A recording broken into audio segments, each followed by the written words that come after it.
দেখেন ওনারা বলেছেন যে আমাদের নিরাপত্তা যদি লাগে, আমরা বলেছি আমাদের কোনো অতিরিক্ত নিরাপত্তার প্রয়োজন নাই, আমরা এটা নিবও না। এটা রাজনীতি, যেহেতু দায়িত্বে আছি সেই জায়গা থেকে সবাই যেটা পায় সেটাই, সেতটুকুই হতে পারে। আমরা বলেছি যে আপনি এই 5-6 জন 7-8 জন 10-12 জন মানুষের আমরা হয়তো সরকার নিরাপত্তা দিল, আমরা হয়তো বাসায় বসে থাকলাম, গাড়িতে বসে থাকলাম, গানম্যান নিয়ে চলাফেরা করলাম, কিন্তু বাংলাদেশের যে আপামর মানুষ যারা রাস্তায় নেমেছিল, যে ছাত্ররা রাস্তায় নেমেছিল, যেহেতু ঢাকায় থাকে না, যেহেতু ঢাকার বাইরে থাকে, কোনো একটা উপজেলায় থাকে, জেলা সদরে থাকে, অথবা শহীদ পরিবার, আহত, তাদের নিরাপত্তাটা কিভাবে হবে? আমরা তো শুধু কেবল আমাদের নেতাদের নিরাপত্তা নিশ্চিত করলে হবে না, নেতাদের নিরাপত্তা দিয়ে জুলাই টিকে থাকবে না।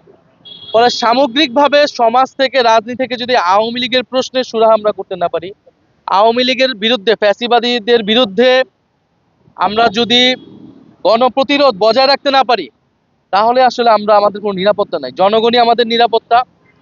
আমরা সেই জনগণের কাছেই আমাদের নিরাপত্তা নিতে হবে, এবং ফলে রাজনৈতিক দায়িত্বটা আমাদের পালন করতে হবে। সরকার অবশ্যই প্রশাসনিকভাবে, প্রশাসনের বিভিন্ন জায়গায় আওয়ামী লীগের লোকেরা আছে, পুলিশের বিভিন্ন জায়গায় আছে, এবং মিডিয়া থেকে শুরু করে নানান ছদ্মবেশে যে আওয়ামী লীগ আসছে, সরকারকে এদের বিরুদ্ধে কঠোর হতে হবে। আর বাকিটা রাজনৈতিক দলের জায়গা থেকে আমরা বলেছি, কোর্ট পাড়ায়, বিশ্ববিদ্যালয়ের সকল রাজনৈতিক দলের, ফ্যাসিবাদ বিরোধী দলগুলোর মতাদর্শীপন্থী কিন্তু সংগঠন রয়েছে, তারা যাতে তাদের সংগঠনকে, তাদের মতাদর্শী লোকদেরকে মোবিলাইজ করায়।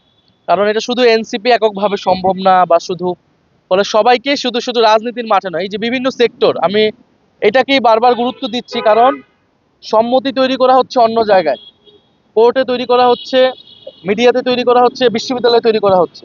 ফলে এসব জায়গায়, সাংস্কৃতিক জায়গায় তৈরি করা হচ্ছে, এইসব জায়গায় আওয়ামী লীগকে অবশ্যই প্রতিরোধ করতে হবে, এবং প্রশাসনিকভাবে আওয়ামী লীগকে আরো বেশি সন্ত্রাসীদের চিহ্নিত করে গ্রেফতার করতে হবে, এবং ভারতকে অ্যাকাউন্টেবল করতে হবে। এই তিনটা জায়গায় যদি আমরা কাজ করতে পারি সম্মিলিতভাবে, আমরা মনে করি যে নির্বাচন সম্ভব, এবং সুষ্ঠু নির্বাচন স্বার্থে এই তিনটা জিনিস আমাদের অবশ্যই। ইনকিলাব মঞ্চের প্রোগ্রাম আছে আমাদের পক্ষ থেকে, হাসানুল্লাহ সেখানে গিয়েছেন। আমরা অন্য দলগুলোকে বেশি বলেছি, ওসমান হাদির পরিবার থেকেও ওনারা বলেছেন, আমরা সম্মিলিতভাবে আমরা সর্বদলীয় প্রোগ্রাম, আমাদের জয়েন্ট স্টেটমেন্ট যাবে প্রধান উপদেষ্টা দপ্তর থেকে। এছাড়া আমরা ওসমান হাদির এই ঘটনায় আওয়ামী লীগের বিরুদ্ধে আমরা ওসমান হাদির পরিবারের আহ্বানে আমরা সর্বদলীয় প্রোগ্রাম করব। এই